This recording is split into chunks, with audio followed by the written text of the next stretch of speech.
Bonjour et bienvenue dans ce quatrième cours de technique de créativité où nous allons aborder la génération des idées. Mais avant ça, récapitulons un petit peu ce qu'on a fait. Donc au premier cours, on a parlé du concept général des processus créatifs en partant de certaines hypothèses qu'on a qui sont parfois erronées sur la réalité, en tout cas qui sont des préjugés, et certaines propositions qu'on va tenter de vérifier pendant ce cours. Voilà, on a parlé un peu de ce qu'était la pensée créative avec trois caractéristiques principales, la divergence, la persévérance et la démultiplication. Ensuite, on a montré les deux dimensions qui permettent de définir les postures de base de la créativité, pour enfin terminer sur 5 processus de créativité à partir desquels on a construit notre propre processus de créativité.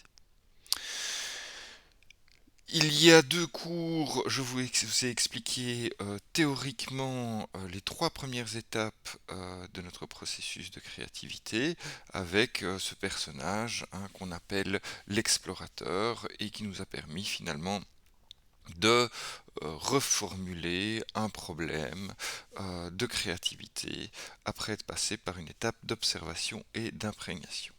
Pour ces trois étapes, on a vu toute une série d'outils, les focalisations, le challenge créatif, les cartes mentales et conceptuelles, et finalement, pour la reformulation, on a fait appel au thésaurus et au QQO-QCP.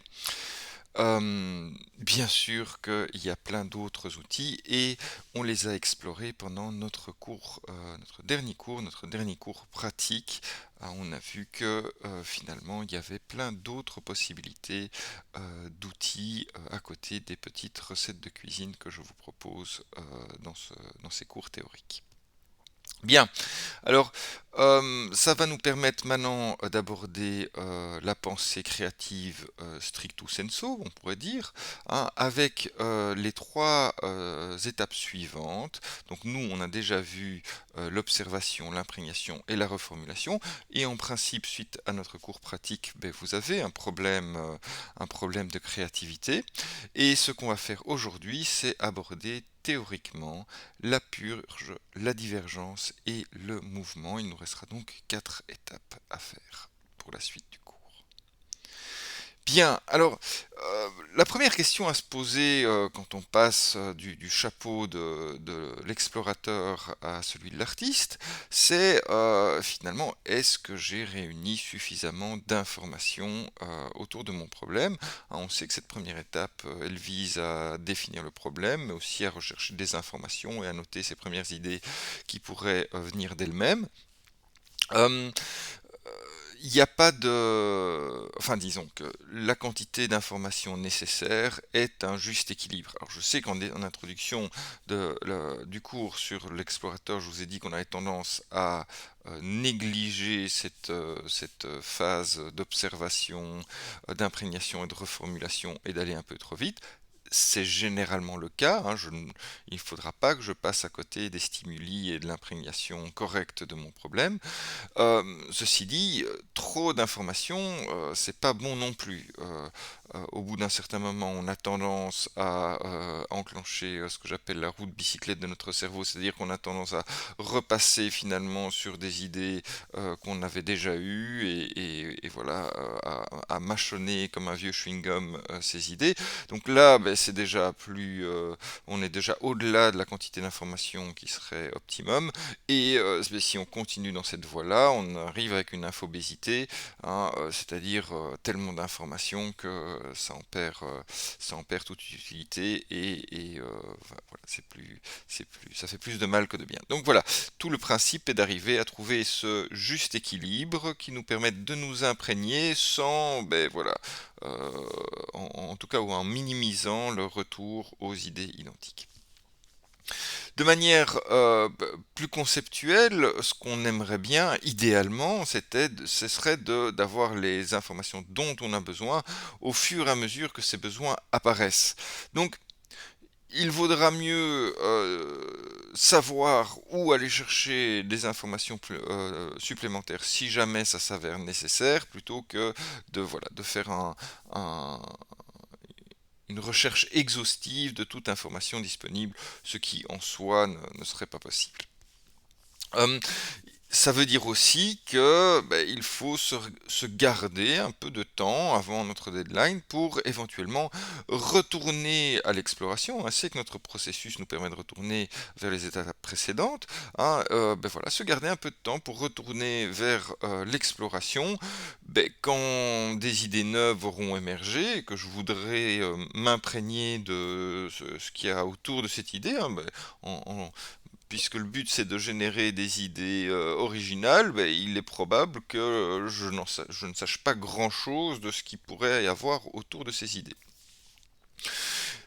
Idem un peu plus tard, au moment où je voudrais vérifier si ces idées sont faisables, exploitables, ben je devrais retourner à une certaine forme d'exploration.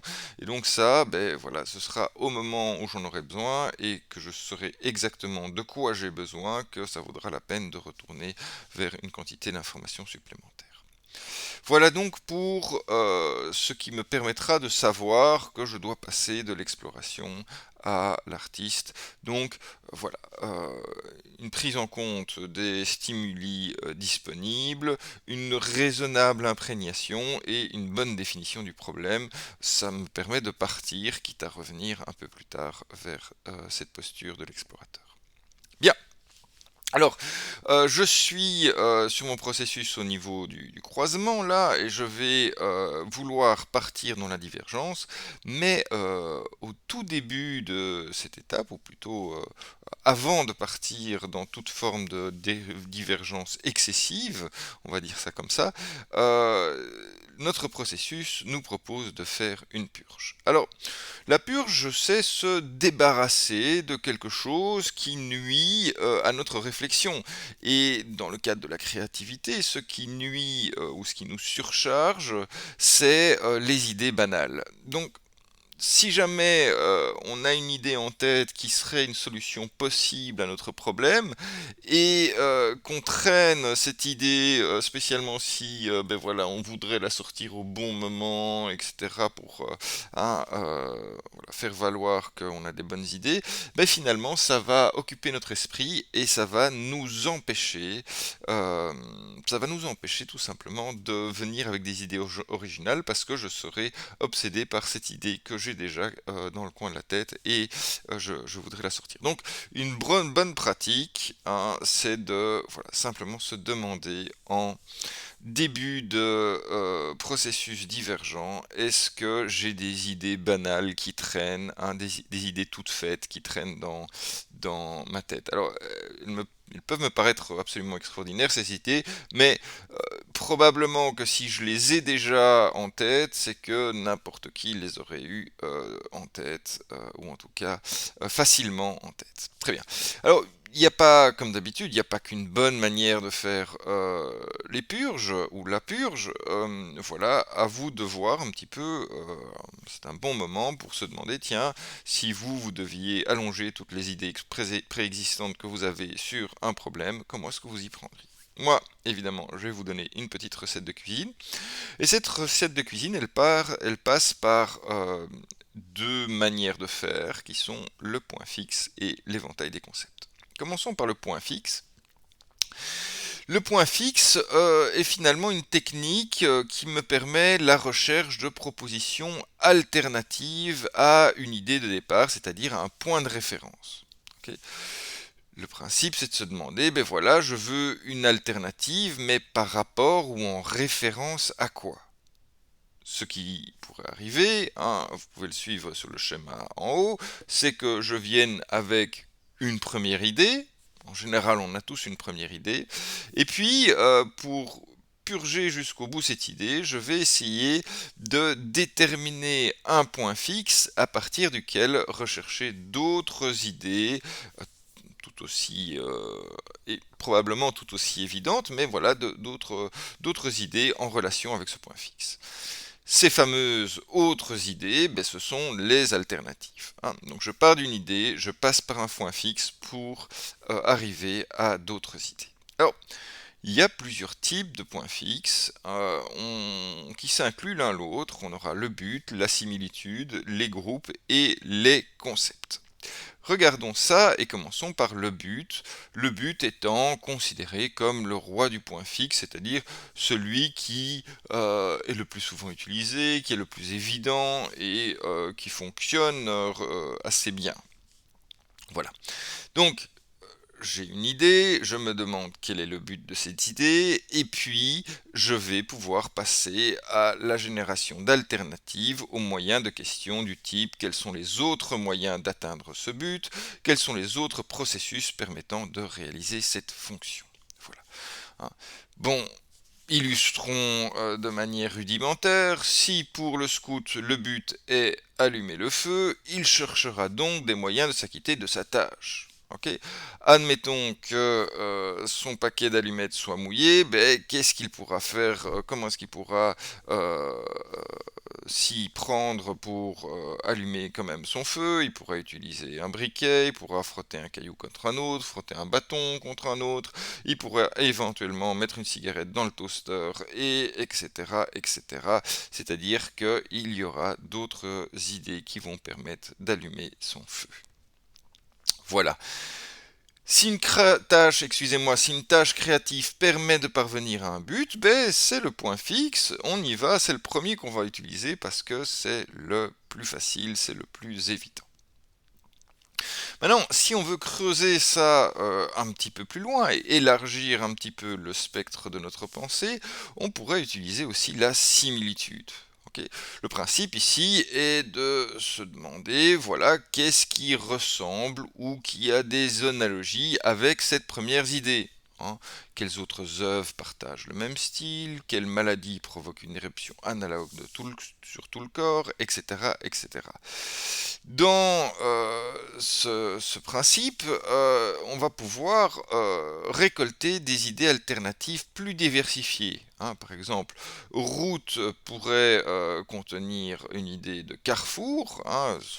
Le but d'une route et d'un carrefour, on voit qu'ils ont un but commun, mais aussi serpent finalement, hein. J'ai mis une petite photo ici, ben oui, hein, cette route, elle ressemble à un serpent, donc on voit bien que je vais venir avec des idées plus larges.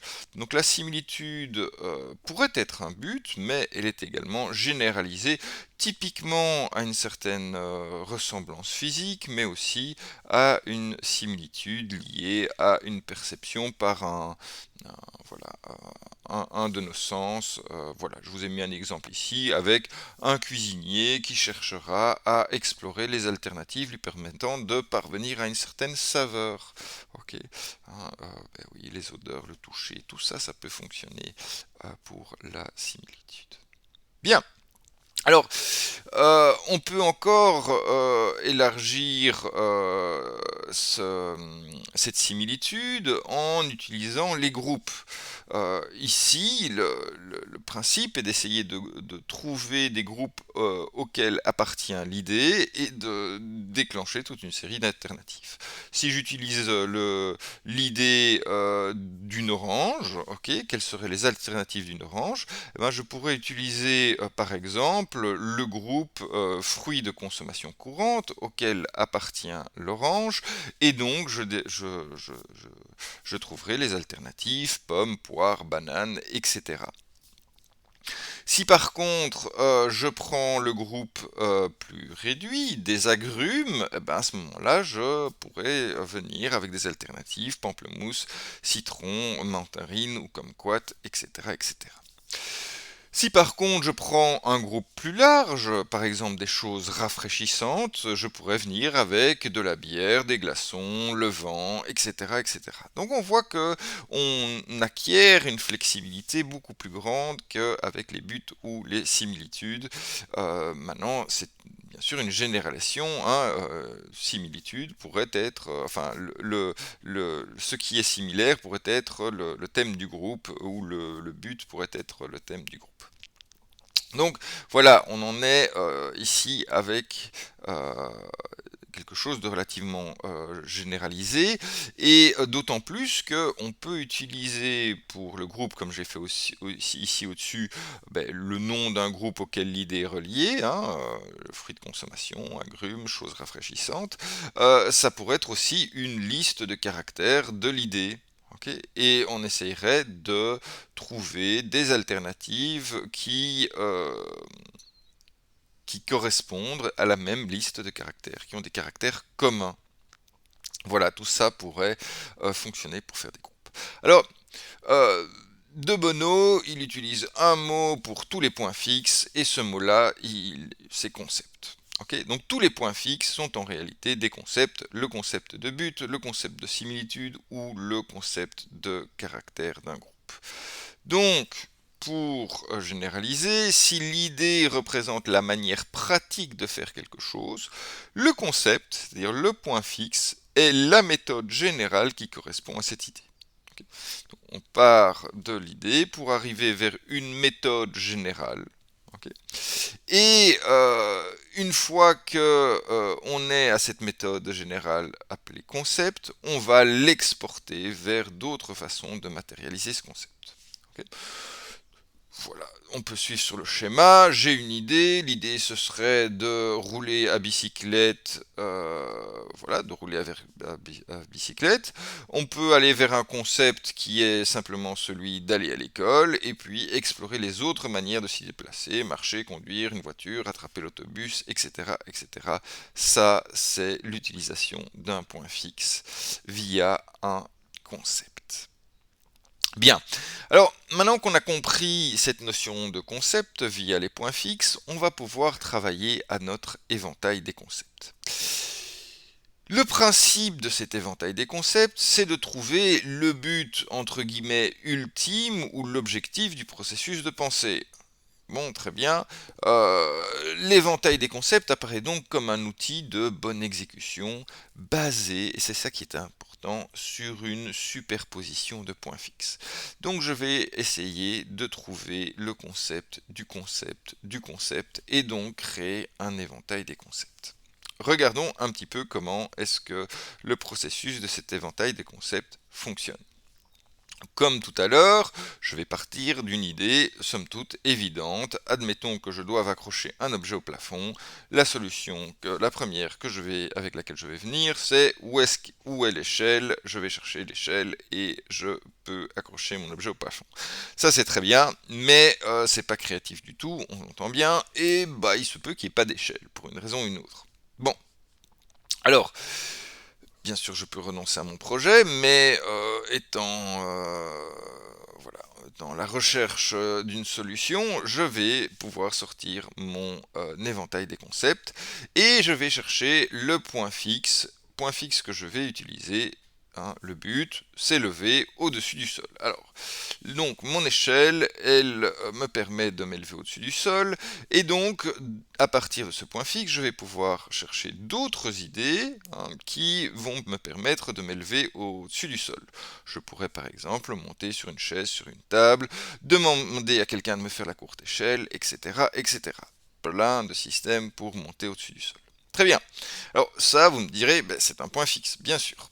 Alors, l'éventail des concepts, son originalité, c'est qu'il va monter un cran au-dessus du concept, il va chercher le concept du concept, appelé sur le schéma de droite concept élargi. Donc, admettons ici que je vais rechercher un concept élargi, c'est-à-dire à s'élever au-dessus du sol. Je vais dire oui, d'accord, mais quel serait le concept, quel est le but de s'élever au bout du sol? C'est de réduire la distance entre l'objet et le plafond.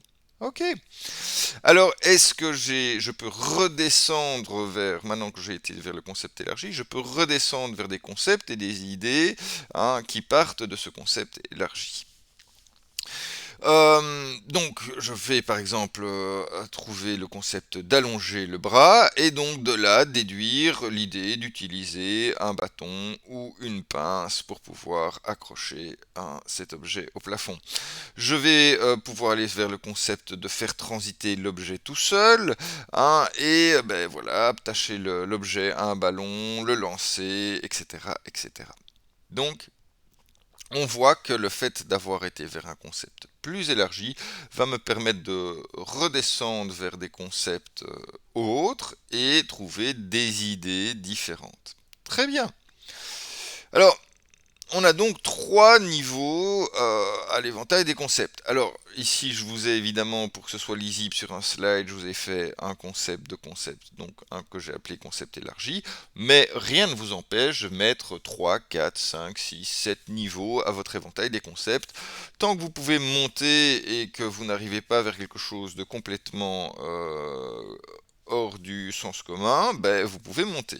Et donc, il y a un moment où vous allez devoir déterminer que monter plus haut, ben, ça va être un peu métaphysique, ok. Ben, c'est que vous avez été probablement un petit peu trop vers l'abstrait et que vous pouvez déterminer que ce point va être une approche. Donc, première définition, le niveau tout au-dessus de votre éventail des concepts, il s'appelle une approche. C'est le concept le plus large que l'on puisse concevoir sans verser dans des considérations métaphysiques. Hein, par exemple ici, aller vers le nord, ok, c'est mon concept. Les concepts entre eux-mêmes, je vais les définir, enfin on sait déjà ce que c'est, mais je vais y repasser après, parce que ce qui va être plus intéressant, c'est de savoir quand est-ce que j'ai une idée. Okay. Je sais que l'approche, c'est le concept le plus large, et ben l'idée est le niveau le plus concret. Okay. Ça veut dire que dès que je sais comment m'y prendre pour mettre en place l'idée, ben c'est une idée. Okay. Si elle doit encore être explicitée en avant pour pouvoir la mettre en place, je considérerais que j'ai un concept. Voilà. Hein. Donc, les idées, c'est explicite, la mise en pratique directe est possible, c'est ça. Donc, si j'ai une approche aller vers le nord, un des concepts pourrait être parcourir la route nationale 6 et une idée pourrait être utiliser la voiture. Alors, vous allez me dire, oui, mais utiliser la voiture, tout le monde ne sait pas directement comment mettre ça en pratique. Eh ben oui, les idées, elles vont dépendre évidemment, enfin le fait de qualifier quelque chose en tant qu'idée va dépendre de votre niveau de compétence. Moi, vous me dites utiliser la voiture pour prendre la nationale 6 vers le nord, ben, je sais exactement ce que je dois faire. D'autres personnes voilà, qui n'ont pas leur permis de conduire, par exemple, eh ben voilà, ils pourraient tout à fait devoir décrire ça plus en avant. Voilà. Euh, bien. Alors, fabriquons un éventail des concepts. On va partir du but et l'élargir au maximum. Ok, quel est le but du but, etc., etc. Alors, typiquement, on peut partir d'une idée, mais on pourrait aussi partir d'un concept. Le principe, c'est que, en principe, au départ, on a tendance à aller plutôt d'abord vers l'approche et puis pouvoir définir sur différents types de concepts, différents types de sous-concepts et différents types d'idées. Voilà.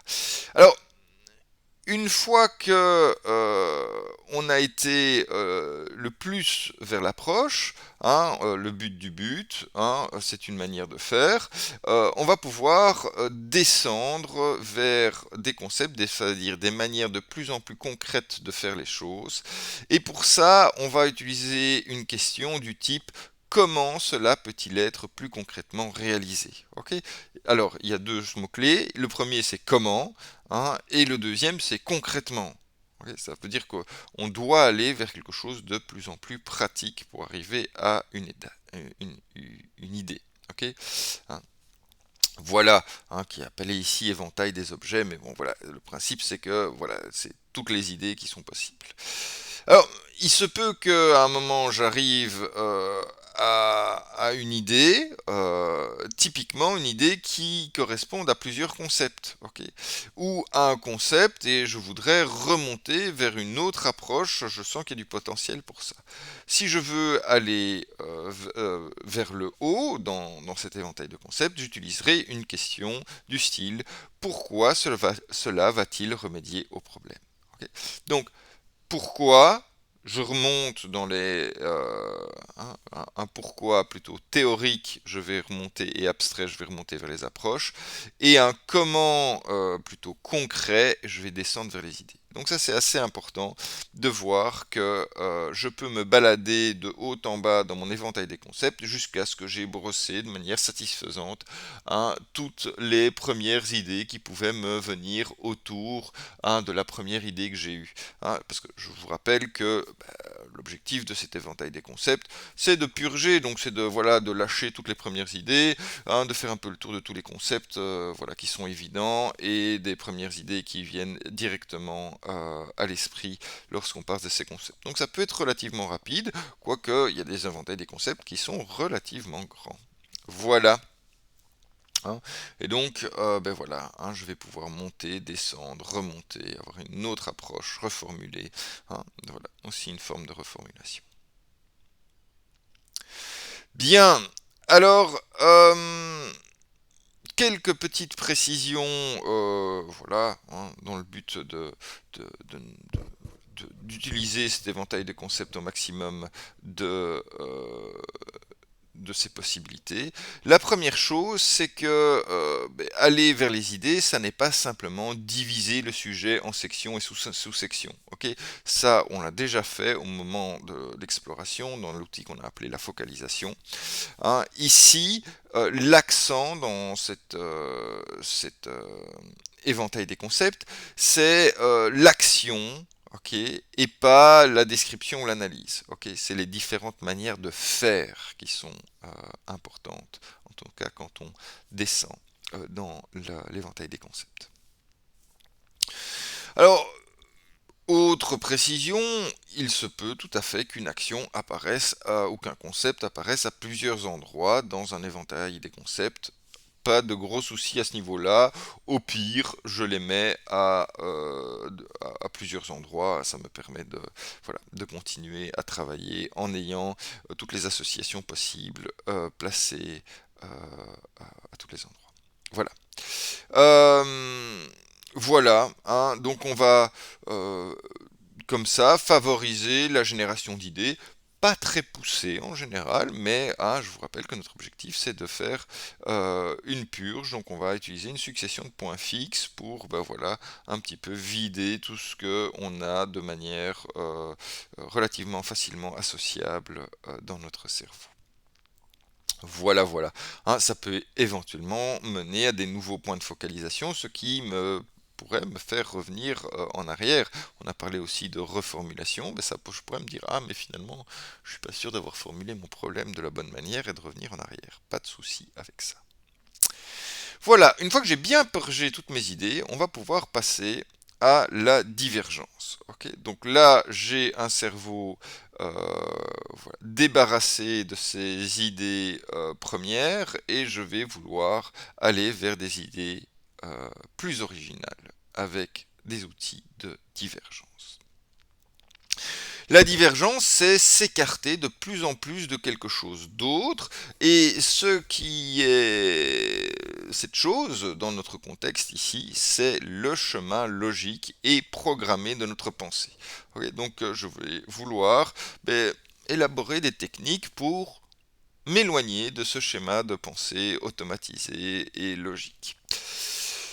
Bien, il n'y a pas qu'une seule bonne manière de faire, donc si vous voulez prendre un petit moment pour vous demander comment est-ce que vous feriez ça, ben, prenez-le, il n'y a pas de souci. Moi, je vais vous donner même plusieurs ici recettes de cuisine, hein, puisque ben, la divergence, c'est un petit peu, voilà, hein, la pierre d'achoppement de la créativité. Hein. D'ailleurs, quand on parle de créativité au sens étroit, eh ben, souvent on parle de divergence et convergence, donc divergence étant la première étape de cette créativité au sens étroit. Hein, on y va, je vais donc passer un peu plus sur d'autres possibilités, je ne vous donnerai pas qu'une recette de cuisine unique.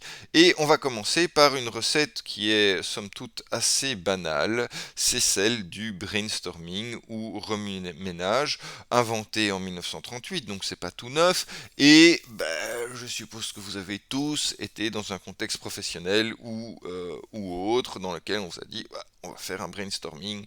Hein, ben oui, non, c'est rien de très original. Voilà. Ceci dit, la plupart du temps, quand j'observe des personnes faire un brainstorming, j'estime que les bases de la bonne attitude à observer en termes de brainstorming ne sont pas présentes. Donc je vais refaire voilà, un petit récapitulatif de ce qu'est pour moi un bon brainstorming. Alors, un bon brainstorming, c'est celui qui respecte quatre règles de base qui sont de manière assez délicieuse, je trouve, résumées dans le terme CQFD.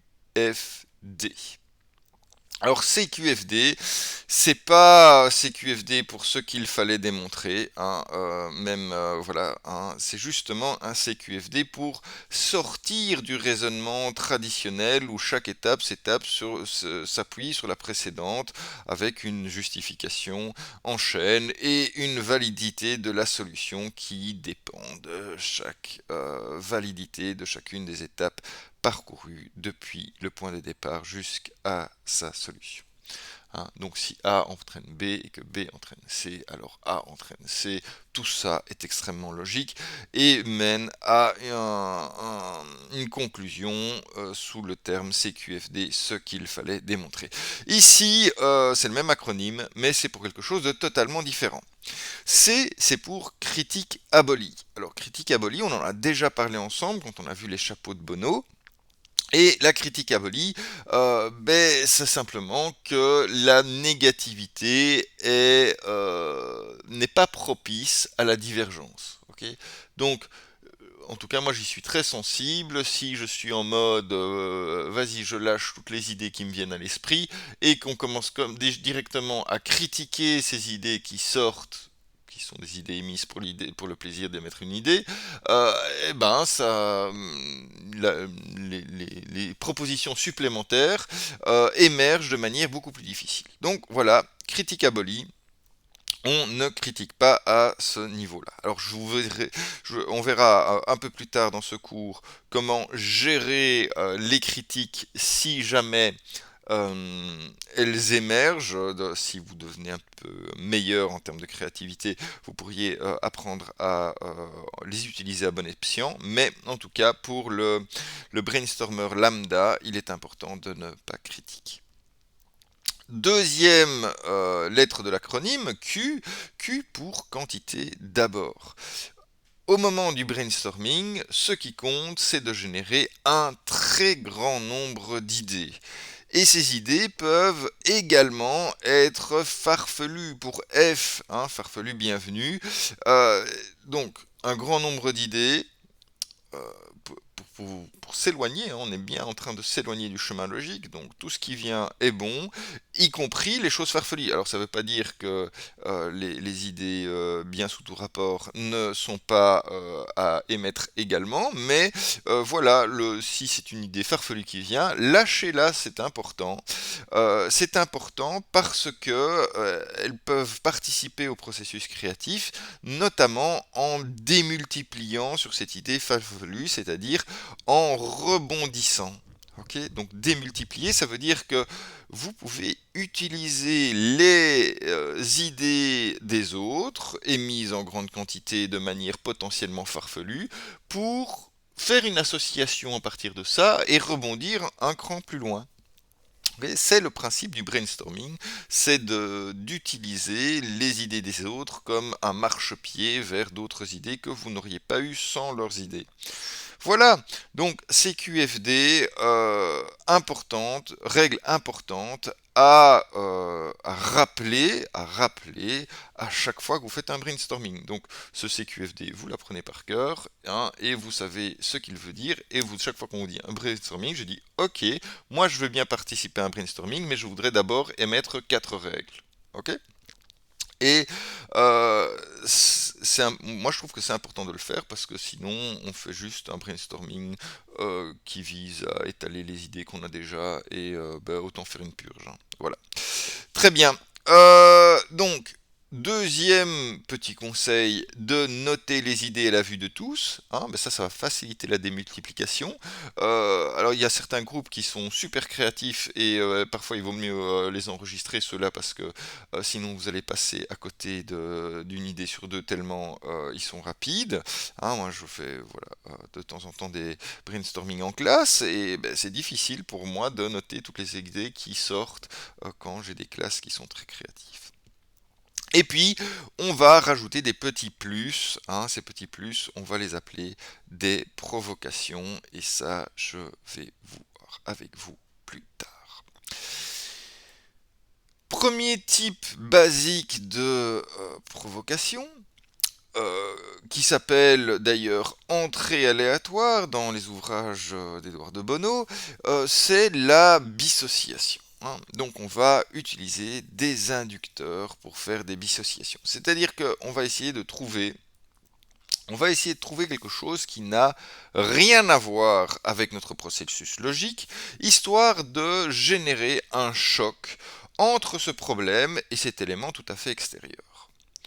Alors, pour ça, ben, on va vouloir évidemment sélectionner des éléments qui n'ont aucun lien logique avec notre problème, sinon ça ne fonctionnerait pas. Hein. Et pour les utiliser et s'ouvrir à d'autres modes de pensée. Voilà, alors comment ça va fonctionner? Vous allez énoncer le sujet pour lequel vous recherchez une idée et lui associer un mot choisi au hasard. Par exemple, je cherche des idées pour les photocopieurs, donc je dis photocopieur, pot, nez.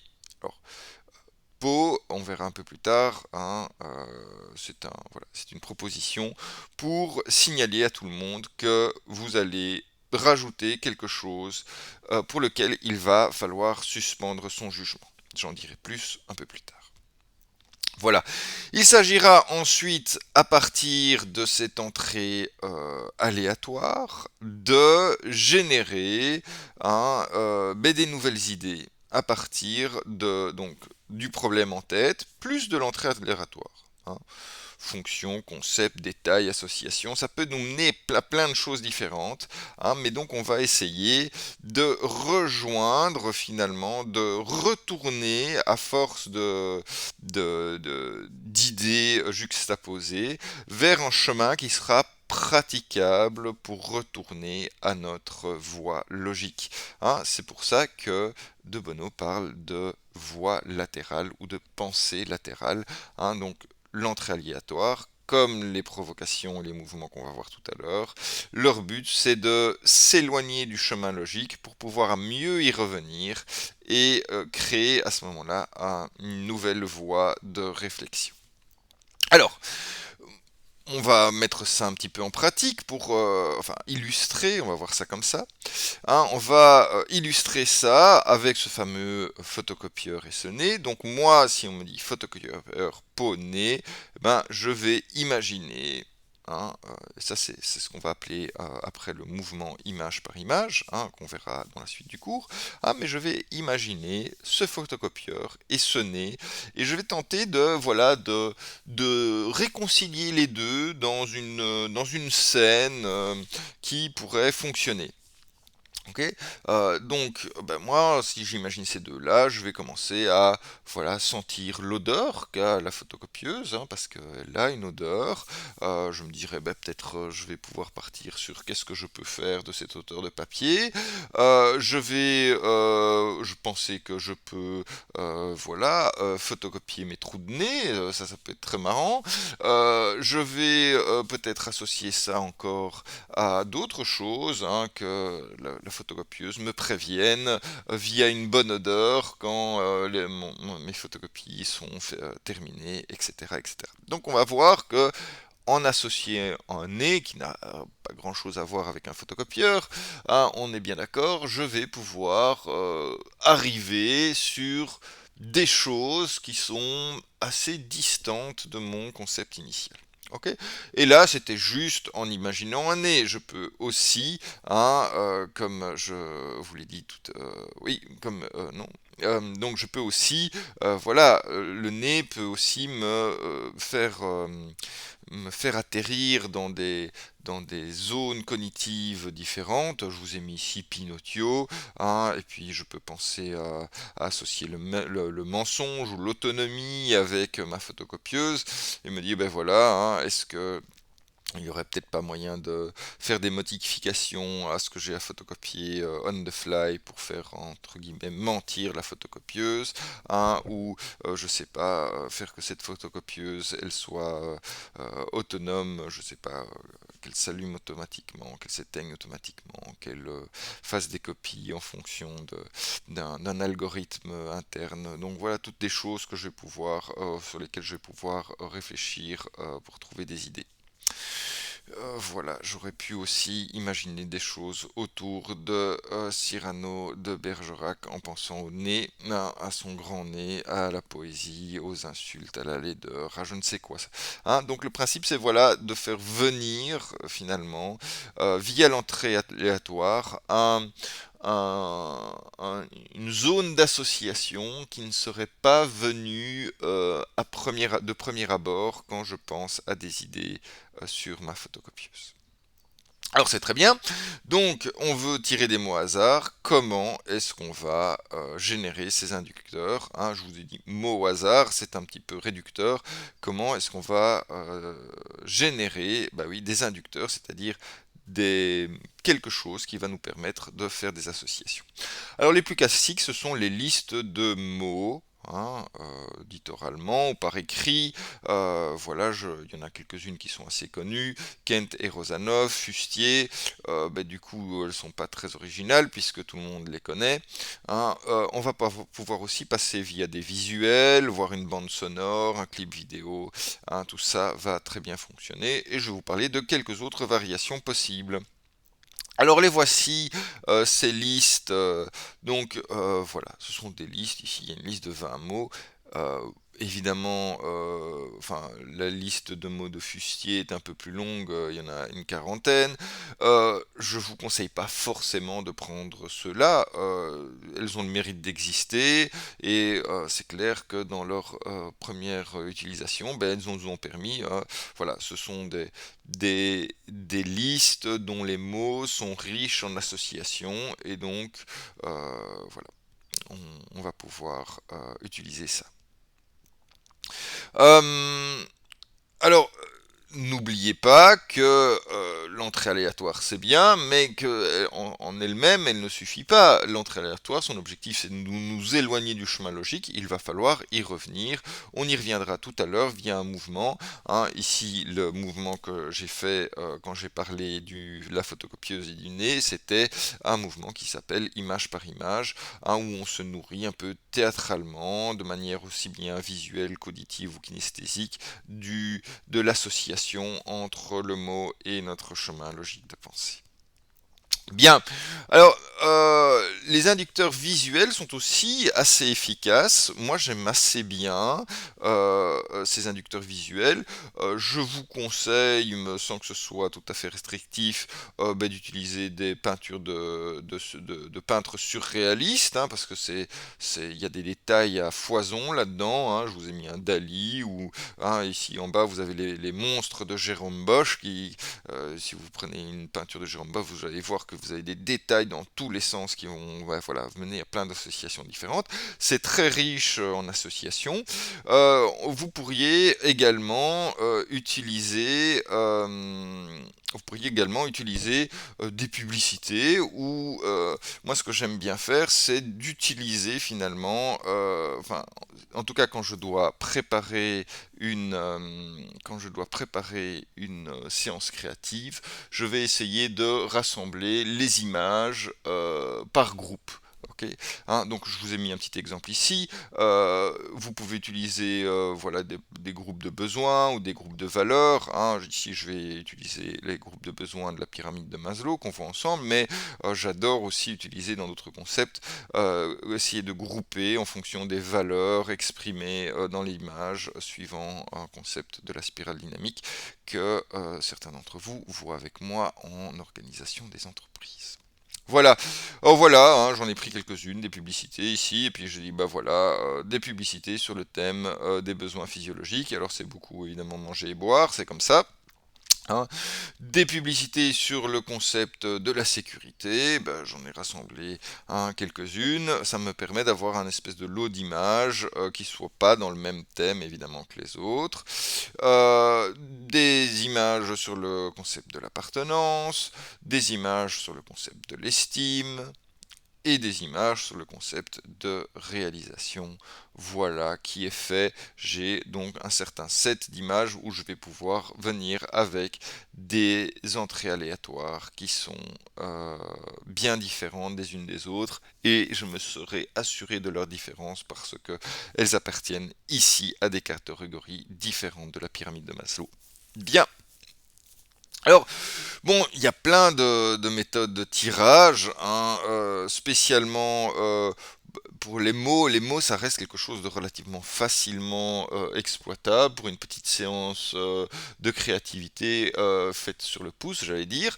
Hein, établir une liste comportant 60 mots et regarder les secondes sur sa montre pour dire, ben voilà, ici il est 10, ben je prends le 10e mot. Pourquoi pas? Évidemment, vous renouvelez cette liste de manière régulière, un peu old school, mais ça fonctionne.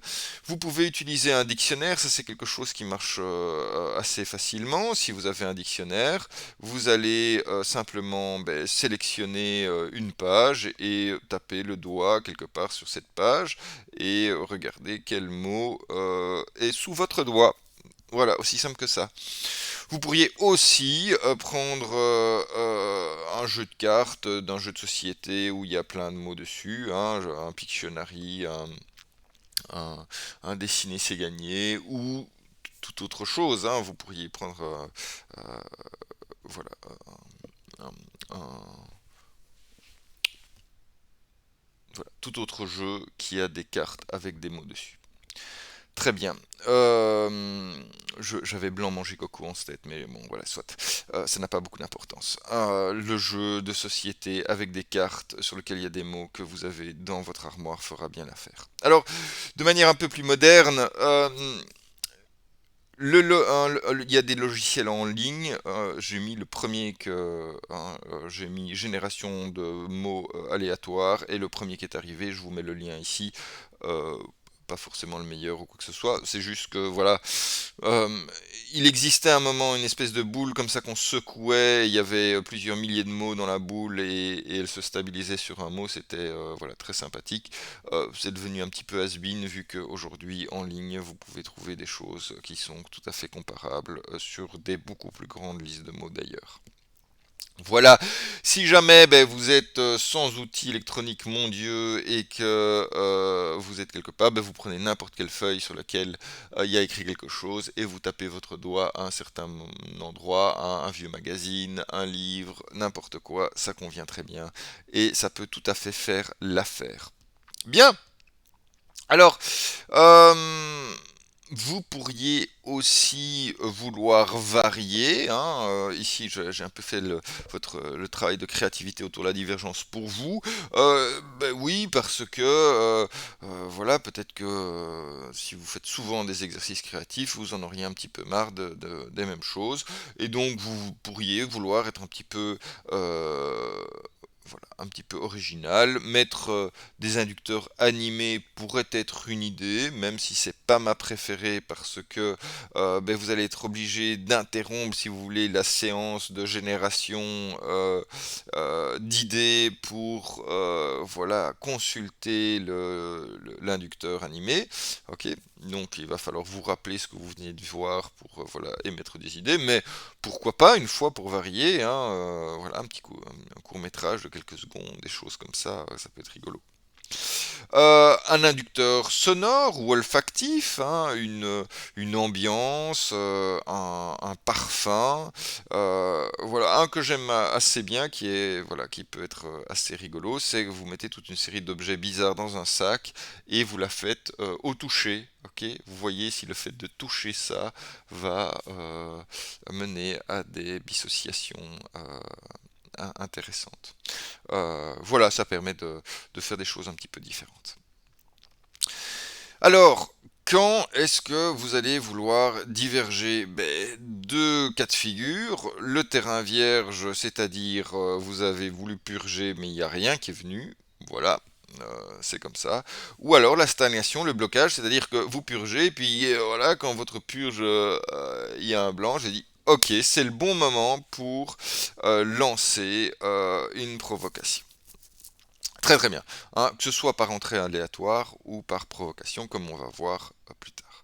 Alors, quelques petits pièges à éviter. Ben, les pièges à éviter, c'est principalement ce qui va vous ramener trop vite vers votre routine, vers votre chemin logique. Ok? Ben, on veut vouloir faire un pas de côté. Alors, si on revient tout de suite vers notre chemin logique, c'est plus une purge que vraiment une divergence. Ok? Quelques petits exemples de choses qui nous ramèneraient assez vite vers notre routine. Relier le mot aléatoire à l'une de vos idées existantes. Voilà, ben, du coup, c'est une idée existante, hein, c'est pas original. Réaménager l'ordre des lettres et sans en utiliser certaines pour former un autre mot que vous aviez déjà en tête. Ben non, si vous l'aviez déjà en tête, c'est qu'il était banal. Se laisser porter sans s'arrêter en multipliant les étapes. Ceci suggère cela qui mène à, cela m'évoque. Et à force d'aller d'association en association, vous allez retourner vers des circuits dans lesquels tout le monde traîne tout le temps. Et c'est pas le but. Le but, c'est d'aller chercher des circuits dans lesquels la plupart des gens ne vont pas. Très bien. Autre chose, liée évidemment au numéro 3, ne travaillez qu'une seule caractéristique du mot aléatoire. Ok, ben, ok, le mot aléatoire, ben, il est associé à plusieurs choses autour. Donc voilà, essayez de brosser ça de manière la plus large possible, hein. Tout à l'heure, j'ai parlé d'un nez, j'ai parlé de Pinocchio, j'ai parlé de- d'autres personnages en rapport avec le nez. Voilà, on aurait pu encore continuer avec ce nez. Voilà, très bien. L'autre piège à l'éviter, c'est se décider directement que le mot aléatoire est trop bizarre et donc inutilisable. C'est parfois justement ces mots-là qui vont venir aux meilleures idées, celles qui sont dures à accoucher. Ouais, parce que, ben voilà, je vous rappelle que les choses qui sont faciles à accoucher, c'est plutôt de la purge. Ok, donc là, je veux des choses qui soient difficiles à accoucher, ça marche mieux. Bien, alors le seul type de mot qui peut être directement foutu au bac, ce sont des mots qui sont déjà compris, hein. Si jamais j'avais photocopieuse et que j'ai tiré papier, ben là, bon,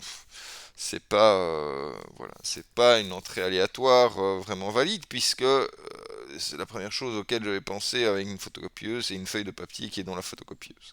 Voilà. Donc voilà, ça c'est là, celui-là vous pouvez le jeter directement. Mais les autres qui sont difficiles à utiliser, ceux-là pas.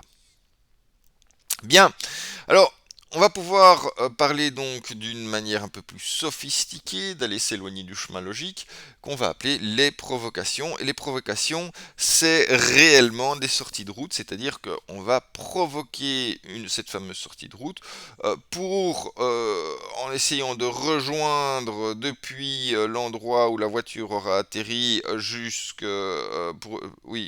rejoindre la route depuis l'endroit où la voiture aura atterri, ce faisant, créer un nouveau chemin. Donc on va provoquer une sortie de route pour générer des nouveaux chemins. Voilà. Alors, le premier type de provocation, ce sont des provocations non intentionnelles. Et ici, c'est justement la clé de l'utilisation éventuelle de critiques au niveau du processus créatif. Ah, je vous dis, bah ça va pas vous aider les critiques, ça va plutôt détruire votre potentiel.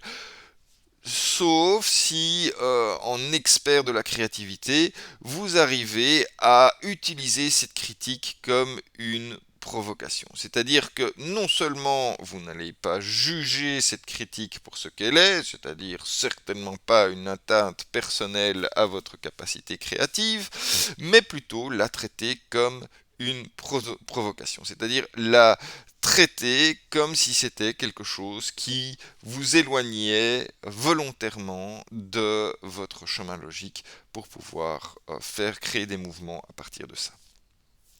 Voilà. J'en reparlerai évidemment quand on parlera du mouvement et on prendra un exemple de provocation non intentionnelle pour pouvoir la travailler avec un mouvement. Alors, on va venir maintenant avec des techniques de provocation qui, elles, sont intentionnelles, volontaires, logiques, hein, systématiques, voilà. Et euh, le principe, c'est de pas trop savoir où on va. Ok, on va tenter d'aller quelque part d'autre sans savoir où c'est. Histoire de ne pas perdre tout le monde, De Bono propose de précéder sa provocation par le terme pot. Okay, pot signifie que de manière méthodique, vous énoncez que on va dire un gros truc bien lourd à côté de toute logique. Voilà. Po signifie il y a un truc absurde qui est absurde parce que on va essayer de générer des idées grâce au levier de cette chose absurde. Ok, donc la première chose, on va revenir dans le détail, c'est Po, il prépare le mouvement, il dit ok, stop, je dois suspendre mon jugement critique quand ce qui vient après ce pot va arriver. Alors, pour la petite histoire, pot voudrait dire en maori le chaos. Hein. Moi, je pense que c'est une manière de rationaliser les choses. Moi, je préfère me rappeler que pot, ça veut dire provocation opérationnelle. Voilà, même si c'est vrai qu'en maori ça veut dire le chaos, hein, et donc po ça veut dire qu'il y a un gros chaos, un truc absurde qui va arriver, hein, mais c'est aussi une provocation opérationnelle. Voilà, donc po c'est simplement lorsque vous avez l'habitude de créativité parmi un groupe de personnes, ben, les prévenir que vous allez aller vers un raisonnement créatif. Hein. Donc voilà l'objectif de Poe, c'est comme celui de Poe, de la provocation, c'est comme l'entrée aléatoire, ça va être de s'éloigner du chemin logique. Hein. Alors on va franchir les barrières du raisonnable, hein, et les limites, c'est-à-dire les limites qui conditionnent notre pensée, c'est-à-dire nos préjugés. Hein. Le but, c'est de franchir nos préjugés et d'aller derrière nos préjugés, hein, pour créer une sorte de rupture méthodique, mais sans justification. C'est-à-dire que vous ne devez pas justifier pourquoi est-ce que vous faites une provocation. Hein. Elle paraît dès le départ illogique, hein, sans raison, arbitraire, mais en fait, la logique, elle va être cherchée a posteriori, un petit peu comme dans la publicité que je vous ai mis ici en illustration. Hein, on se dit, ben voilà, on va demander à une femme de faire un striptease, et puis a posteriori, on va se dire, ah ben tiens, on pourrait utiliser ça pour faire une publicité. Hein, j'enlève le haut le 2 septembre, j'enlève le bas le 4 septembre, et puis mettre l'afficheur qui tient ses promesses. Ça, c'est cool. Et donc, finalement, cette idée-là est probablement venue après la provocation qui était l'idée de faire de la publicité avec une femme toute nue. Bien, alors comment est-ce qu'on va élaborer ces provocations? Plusieurs techniques systématiques, 5 qui sont documentées dans ce cours, hein, et donc on va utiliser ces techniques systématiques pour aller vers des provocations réellement nouvelles. Voilà. L'échappée, l'inversion, l'exagération, la distorsion et le souhait fantaisiste. Allons-y. Alors l'échappée, c'est quoi? L'échappée, c'est prendre le contre-pied de ce qui est tenu pour acquis. Okay, donc ça veut dire que on va échapper à un élément tenu pour acquis. Hein. On va essayer qu'il ne soit pas négatif parce que sinon c'est difficile. Voilà. Alors comment est-ce qu'on fait ça? On énonce solennellement et de manière explicite ce que nous tenons pour acquis, pour ensuite l'effacer, le nier, l'abandonner, le supprimer, ok, et essayer d'avoir des idées à propos de ça. Voilà. Alors, énonçons, en titre d'exemple, nous considérons comme acquis que les restaurants proposent de la nourriture. On est bien d'accord. Les restaurants ne proposent pas de nourriture. On a bien nié ce qu'on tenait pour acquis. Alors c'est une technique qui est assez précieuse dans les choses qui sont traditionnelles, stables, des méthodes, des procédures qu'on fait tout le temps et qui n'ont aucune raison de changer. Ok. Donc ben, voilà, ici on faisait différemment, si on les changeait volontairement. Voilà, l'échappée. Hein, première provocation assez facile à implémenter. Alors l'inversion est un petit peu plus sophistiquée. Il s'agit d'examiner les choses sous l'angle de la normalité ou de l'habitude. Donc aussi on est de nouveau hein, dans un concept relativement commun à celui de l'échappée. Et puis on va adopter une vision inverse ou opposée. Alors attention, on fait souvent des erreurs à ce niveau-là. Si je prends du jus d'orange au petit déjeuner. Admettons que ce soit ma normalité, mon habitude. Voilà. Si je dis je ne prends pas de jus d'orange au petit déjeuner, là, je fais une échappée, puisque j'ai pris ce que je prenais pour acquis, et puis je l'ai nié. Ok. Si je veux faire une inversion, je vais devoir prendre le sujet et l'utiliser comme complément, et prendre le complément et l'utiliser comme sujet. Soit le jus d'orange me prend pour le petit déjeuner. Alors là, c'est une inversion et c'est une vraie provocation puisque ça va me faire imaginer des choses un petit peu bizarres et c'est ça le but de la provocation. Bien. L'exagération. Ok. Méthode qui fonctionne bien quand on est en rapport avec ce qui est mesurable, quantifiable, nombre, fréquence, volume, température, durée, qu'il faudra exagérer. Alors exagérer dans un sens ou dans l'autre. Ok. Il y a 200 touches sur le téléphone, j'exagère à la hausse. Il n'y a qu'une seule touche sur le téléphone, j'exagère à la baisse, excusez-moi. Par contre, si je dis il n'y a pas de touche sur le téléphone, là c'est une échappée. Bien. Et il n'y a pas de téléphone sur les touches, ça ce serait une inversion. On a bien compris. Donc, échappée, inversion, exagération. Il nous reste encore deux provocations. La distorsion. La distorsion est un des plus complexes parce qu'il y a plusieurs manières d'interpréter cette distorsion. Alors c'est soit un bouleversement de l'ordre des séquences temporelles ou c'est un décalage, c'est-à-dire une inversion à plus de deux sujets-objets autour de la situation. Vous fermez vos lettres après les avoir postées, ça, ce serait une inversion des séquences temporelles. Mais les criminels payent pour financer la police pendant que les honnêtes gens se reposent, ça, ce serait une distorsion par décalage. La directrice donne un cours au professeur sous la supervision des étudiants, en serait aussi. Voilà. Alors le dernier, c'est le souhait fantaisiste, facile à utiliser mais souvent pas assez poussé. Il donne la voix à un rêve en sachant pertinemment qu'il ne se réalisera pas. Et c'est ce fait qu'il ne se réalisera pas qui est important. Okay. Je voudrais fabriquer une voiture en diminuant la consommation de CO2 de moitié. Ça pourrait se réaliser. C'est pas un souhait fantaisiste.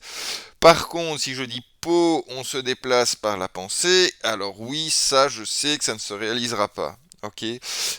Souvent, le souhait fantaisiste ne commence pas, on peut dire mais après on dira souvent, ne serait-ce pas merveilleux si on pouvait se déplacer par le seul pouvoir de notre pensée. Ne serait-ce pas merveilleux si. Bien. Alors, on a fini avec ces provocations non intentionnelles, intentionnelles ou même simplissimes sous forme d'entrée aléatoire. Maintenant, ça nous a éloignés de notre chemin logique, on a bien compris, on a divergé, on est arrivé à plein de choses absolument fantaisistes, super cool, mais ça sert pas à grand chose ça si elle n'est pas suivie cette divergence par ce qu'on va appeler un mouvement. Mouvement parfois appelé créativité au sens le plus étroit. Ce mouvement hein, c'est simplement la construction d'une nouvelle logique à partir de la provocation. Hein. C'est la création de ce fameux chemin, hein, une fois qu'on a fait notre sortie de route. Alors, de nouveau, il n'y a pas qu'une seule bonne manière de faire un mouvement. Moi, je vais vous en proposer quelques-unes, issues de recettes de cuisine bien connues, mais vous pourriez arriver avec d'autres propositions. Et ça, ce serait tout à fait valide aussi. Alors, le principe est de partir de l'instabilité de la provocation vers un nouvel état stable. Ok. Hein, donc, la provocation, c'est bien quitter la voie principale afin d'explorer les potentielles voies latérales possibles en revenant vers la voie principale. Ok. Le mouvement, eh ben, c'est ce fameux chemin qui nous ramène à notre point de départ, hein, donc qui nous ouvre la voie latérale. C'est comme ça qu'on comprend que le mouvement découvre a posteriori la valeur de la provocation. Okay. Donc la provocation, c'est un verbe, c'est un processus. On ne sait pas si on le fait bien ou pas bien au moment où on le fait. On sait seulement que après avoir fait le mouvement, tiens, là, ça m'a amené quelque chose. Okay. Et a posteriori, on sait qu'il y a eu une logique à faire ça. Bien. Alors, il y a pas mal de difficultés à faire ça. C'est probablement une des étapes les plus difficiles. Ok. Elle sert à plein de choses. Elle sert à transformer une provocation en une idée neuve et exploitable ou en un concept. C'est celui-là, c'est cette utilité-là sur laquelle on va se concentrer principalement durant cet exposé. Mais elle pourrait aussi servir à passer du concept à l'idée concrète, c'est-à-dire à matérialiser. Ça pourrait aussi servir à renforcer une idée, à lui trouver plus d'impact, moins de risques. Ce qu'on va essayer de faire, le mouvement, hein, c'est de contrôler notre jugement. Donc le mouvement est, si vous voulez, antinomique au jugement, de nouveau. Hein. Donc le réflexe naturel face à une provocation, une note aléatoire, c'est de dire Yek, qu'est-ce que c'est que ce truc, hein, de le juger et de ne rien en faire. Le mouvement, ça va être, on va essayer de se projeter dans un but pour pouvoir rebondir sur cette provocation. Hein. Hein, c'est un petit peu comme voilà, hein, fixer mentalement une trajectoire à faire avec ces choses qui n'ont aucun sens, qui sont absurdes. Voilà. Chaque fois que j'ai un truc absurde, et c'est pour ça qu'on dit pot avant, on dit ok, là je dois me mettre dans une posture où je fais un truc de cette chose absurde qui m'est donnée. Alors, pourquoi est-ce que c'est difficile? Eh bien, parce que la plupart du temps, on est dans un mode de pensée automatique. Ok. Une fois un élément perçu, il est reconnu intuitivement et il est jugé a priori comme un bruit parasite, surtout si c'est un truc absurde. Ok. C'est quoi ce truc? Ça veut rien dire. Baps, ok. Hein, la perception est bloquée, modifiée. Ok. Ça veut dire que à l'extrême de ça, on va même pas percevoir le stimuli de la provocation parce que on va se dire c'est ok, c'est voilà, un truc qui n'a pas d'importance. Hein. Donc voilà, hein, excusez-moi, j'explique un petit peu le schéma sur la droite. Hein, notre cognition, c'est voilà notre manière de concevoir les choses. Hein, on l'a utilisé pour faire une action, de générer des provocations qu'on va afficher dans le monde de manière orale ou écrite même. Euh, ça, on va le percevoir cette provocation et de manière naturelle, en percevant cette provocation, eh ben on va se dire ok, non, ça veut rien dire, ça, c'est absurde. Hop, je jette. Le mode de pensée rapide, ce sera un cran plus loin, se dire, ben voilà, je reconnais le stimuli, je me demande, tiens, qu'est-ce qu'on a ici? Qu'est-ce qu'on a ici? Et je vais le juger a posteriori. Ça veut dire que est-ce que ça rentre dans un schéma? Est-ce que ça rentre dans une trajectoire? Est-ce que ça rentre dans un canal, dans une séquence? Ok, oui, non. Et puis, ben, probablement, vu que c'est une provocation, je vais le juger comme inadéquat. Ok, Euh, voilà, c'est pas logique, c'est pas une bonne idée, c'est pas praticable, classé sans suite, jugement a posteriori. Alors, moi, ce que je vais vouloir éviter, je vais vouloir éviter ce jugement a priori et ce jugement a posteriori. Alors pour ça, je vais me mettre dans une posture. La première, c'est de reconnaître que tout est potentiellement provocation. Ok, ça veut dire que tout est potentiellement quelque chose qui m'éloigne de mon chemin logique, mais sur lequel je peux rebondir pour aller de l'avant. Ok. Je vais donc accepter l'idée telle qu'elle se présente, hein, c'est-à-dire ben voilà, pas la juger. Je reporte mon jugement critique afin de pouvoir accepter cette idée, hein, comme étant une provocation, donc je l'accepte comme elle se présente, c'est-à-dire comme quelque chose d'absurde. Ok, c'est cool, j'ai un truc absurde. Ok, et je vais accueillir ce truc absurde, ok, par une analyse alternative et complète. Alors ça peut être déjà une simple volonté d'aller de l'avant avec cette provocation, mais ça peut être aussi l'application de techniques spécifiques. Alors ces techniques spécifiques, on va les regrouper sous le terme de mouvement. 5 techniques spécifiques qui, on va le voir, se superposent partiellement et c'est pas un problème. Le but c'est voilà de générer, d'être dans un état d'esprit positif avec les choses absurdes. Hein. Si jamais vous vouliez vous rappeler de ces 5 choses, vous pourriez utiliser la phrase DIPO par principe, où D fait référence à la différence, I à l'image, PO à la positivité, par aux circonstances particulières et principe à principe. Alors commençons par ce principe justement. Extraire un principe, c'est partir de la provocation et en lister tous les principes qui vous viennent à l'esprit, c'est-à-dire une caractéristique, un concept, un aspect, ok, tous les points fixes finalement, ok, tous les points fixes que vous pourriez générer à partir de cette provocation.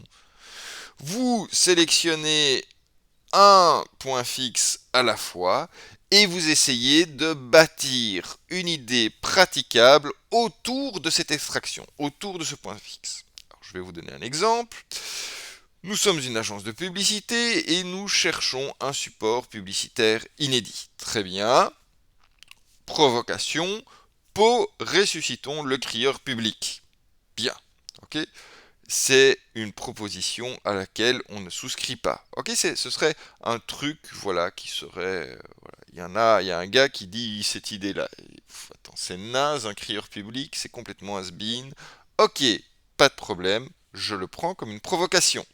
Et j'utilise un mouvement dessus qui est extraire un principe. Quels sont les principes, hein, que nous pourrions extraire du crieur public? Hein, je vous en ai mis toute une série ici. Il peut accéder à tous les lieux où se trouvent les gens, il peut modifier le message en fonction de l'auditoire, il peut répondre aux questions, il possède une légitimité qui fait de lui un personnage respecté, il est forcément à la pointe de l'information. Et finalement, on ne peut pas l'éteindre comme un appareil. Alors, n'importe lequel de ces principes pourrait mener à des tas d'idées. Moi, j'ai choisi d'illustrer en prenant le dernier. Ok, nous oublions donc le crieur public un instant et on va se concentrer sur des supports publicitaires, donc ce qu'on cherche, que l'on ne pourrait pas éteindre ou que l'on ne voudrait pas éteindre. Ok, on ne peut pas l'éteindre comme un appareil. Ok, donc on a utilisé le principe pour venir finalement sélectionner, hein, des idées qui pourraient répondre à ce même principe. Hein. Et par exemple, ben voilà, hein, la première idée qui m'est venue dans ce contexte-ci, c'est l'idée de téléphone public qui ne facture pas les communications aux usagers, celle-ci étant financée par les annonceurs publicitaires qui payent pour l'insertion de messages diffusés à intervalles réguliers au milieu des communications téléphoniques. Voilà, c'est une manière de faire quelque chose qu'on ne peut pas éteindre. Et évidemment, il y en a plein d'autres. Donc une fois que j'ai un point fixe, eh ben, je vais pouvoir, hein, balayer plein d'autres idées à partir de ce point fixe. Bien. Deuxième mouvement, se focaliser sur la différence. Okay, il s'agit ici de lister ce que la provocation permet par rapport à une procédure ou une idée existante. ok, ce qu'elle a de différent par rapport à une idée existante. Vous isolez ensuite un élément de différenciation et vous appliquez ça au concept existant en trouvant ben voilà, une idée qui serait praticable en incluant cette différence. Ok.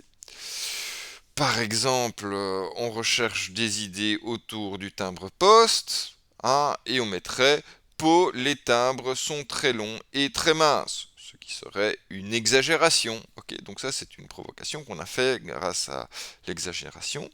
Alors, on va se focaliser sur la différence et on pourrait obtenir les propositions suivantes, hein, c'est-à-dire en quoi est-ce que ces timbres très longs et très minces sont-ils différents de la manière de pratiquer habituelle. On pourrait imprimer des messages sur les timbres, le timbre laisserait davantage d'espace libre pour l'adresse, on pourrait utiliser le timbre pour fermer l'enveloppe, on pourrait acheter les timbres sous forme de rouleau adhésif, la longueur du timbre pourrait être proportionnelle à sa valeur, on pourrait plier le timbre en deux pour couvrir aussi partiellement le dos de l'enveloppe et pouvoir savoir qu'elle est oblitérée des deux côtés, etc., etc., etc. Voilà, et on peut reprendre une de ces différences. Hein, la longueur du timbre pourrait être proportionnelle à sa valeur, hein, et ça pourrait fonctionner très bien. Voilà, et donc on pourrait répercuter voilà, sur les timbres de format classique que l'on pourrait couper à différentes longueurs pour le courrier intérieur, le courrier urgent, etc., etc. Voilà une manière, et bien sûr, il y a d'autres manières d'émettre des idées à partir de cette différence. Alors, le mouvement image par image, on en a déjà parlé parce que c'est le premier que j'ai illustré, enfin que j'ai utilisé pour illustrer l'entrée aléatoire. Ok. Il s'agit ici de voilà d'essayer de se mettre dans une situation théâtrale avec un petit effort d'imagination pour voilà mettre en mouvement la provocation avec notre idée de départ. Ok. On imagine la provocation se dérouler dans le contexte hein, du problème. Et puis, ben voilà, on se raconte l'histoire image par image, comme sur la pellicule d'un film, pour voir un petit peu ce qui se passe. Bien, alors, à partir de là, évidemment, ce film va mener à des idées. Par exemple, si je mets les roues atterrissent sur l'avion, qui serait une inversion, et je peux regarder ça image par image, et on pourrait s'imaginer l'avion atterrir sur le dos, et donc remarquer qu'en phase d'approche, le pilote disposerait d'une meilleure visibilité de la piste. Bah oui. Hein, s'il est nez contre la piste, il verrait mieux le moment où la roue va toucher la piste. Ok. Et cette affirmation incite à aborder la question de l'emplacement du pilote dans l'avion. On pourrait mettre le pilote en bas, en fait, pour qu'il puisse mieux voir la terre et moins le ciel. Mais on pourrait aussi hein, aller mettre une caméra vidéo hein, près de la roue, histoire de pouvoir voir à quel moment elle rentre en contact avec la piste d'atterrissage. Voilà les aspects positifs. Ici, il s'agit de lister les avantages parfois incongrus ou les aspects positifs de la provocation. Hein, c'est un petit peu comme le chapeau jaune dans hein, les chapeaux de Bono. Hein. On va prendre en compte les bénéfices réels plutôt que les bienfaits potentiels. Hein. En tout cas, on va essayer. Et grâce à ces avantages, essayer de progresser vers une nouvelle idée qui aurait certains de ces aspects positifs, de ces avantages. Hein. Par exemple, les voitures ne devraient pas avoir de moteur, qui serait une échappée, et on va essayer de lister les atouts apportés. Ben, il n'y aurait pas de pollution, il n'y aurait pas de bruit, ce serait plus léger à pousser, ce serait une augmentation de l'espace intérieur pour y mettre un lit, une diminution de l'encombrement extérieur, et donc moins de frottement de l'air. Ok. Bien, ben, ces considérations pourraient déboucher sur l'idée de voitures qui s'accrocheraient les unes aux autres pour éviter le frottement de l'air et devoir conduire sur de longues distances. Ok. Bien.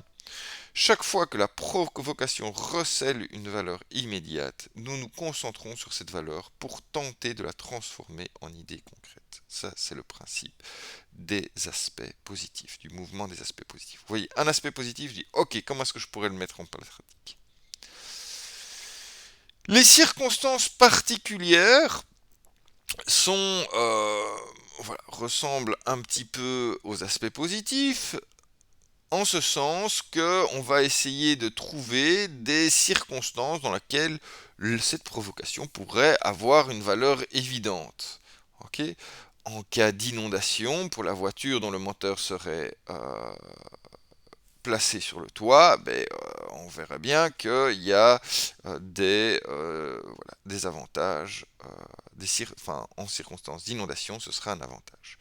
Alors, prenons comme exemple, les verres devraient être conçus avec un fond bombé.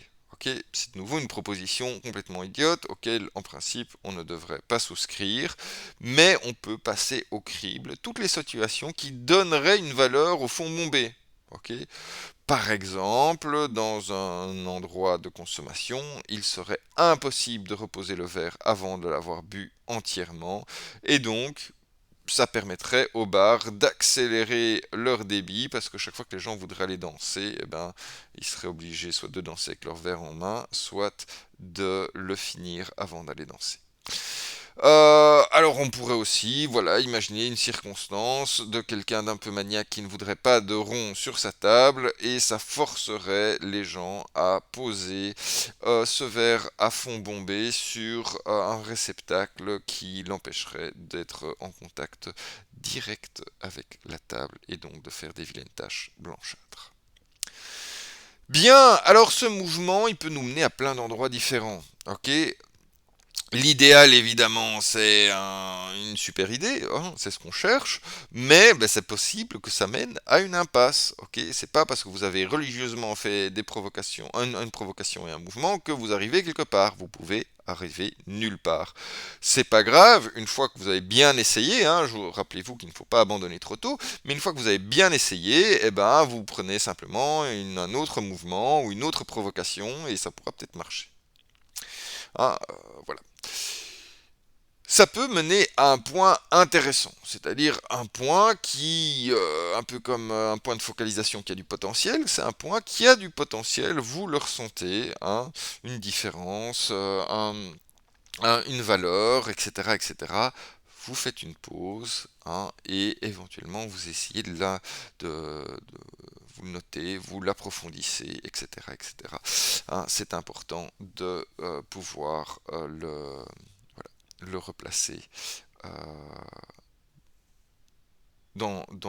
voilà, dans, le contexte de cette créativité. Vous avez un point intéressant, je dis ok, je vais mettre une pause et le creuser jusque potentiellement à avoir un concept, une valeur ou une idée. Ok. Concept, valeur, idée, ça c'est l'idéal, mais d'abord il faut apprécier pleinement parce que hein, je vous rappelle que faire des provocations, faire des mouvements, c'est des choses qui sont assez dures pour notre cerveau et donc on va pas passer à côté d'un petit peu de dopamine qui va dire au cerveau qu'il s'est bien comporté et qu'on veut qu'il continue dans cette voie-là. On va ensuite définir et noter clairement le concept, la valeur ou l'idée qui a été générée et puis on va l'utiliser dans un inventaire des concepts, ok, pour pouvoir vraiment le presser jusqu'au bout. Ok, ça c'est bien. Très bien. On peut aussi arriver à des choses moins intéressantes, quoique, hein, à des points négatifs. Ok. Alors, si c'est une critique en soi, on va essayer de ne pas la mettre trop en évidence parce qu'on sait l'effet de la critique. Sauf si on arrive à s'en servir comme une provocation, ça peut fonctionner. Si jamais cette critique, voilà, elle nous empêche, elle utilise trop notre capacité mentale, elle nous empêche de trouver, de passer à autre chose, hein, de continuer, d'aller de l'avant, on peut éventuellement le noter. Le but final étant évidemment de passer à autre chose, soit en l'utilisant comme une provocation, soit voilà, en reconnaissant que c'est une impasse et en passant à une autre provocation ou un autre mouvement. Même combat avec les idées du passé. Hein. Les idées du passé ont tendance à revenir, c'est comme ça. Et il faudra s'y faire. Et on voudra simplement repasser à une autre provocation ou un autre mouvement. Aller l'avant, enfin ça veut dire, c'est peut-être qu'on n'a pas purgé non plus le mouvement actuel jusqu'au bout de son potentiel.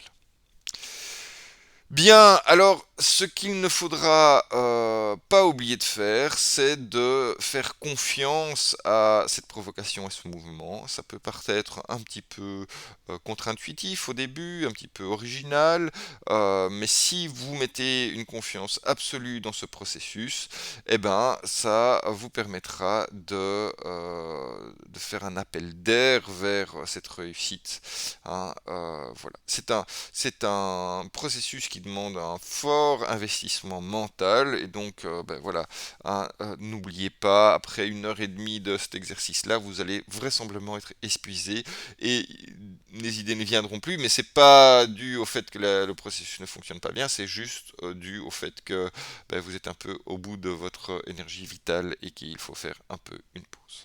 Ok, outre ça, ben, persévérez parce que ben, 40% des provocations sont juste inexploitables.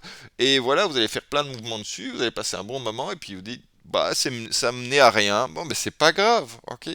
Hein, ça arrive bien sûr. Et ben, le principe, c'est que de retenir que dans 60% des cas, ces provocations, elles vont être exploitables et elles vont venir avec des idées vraiment originales.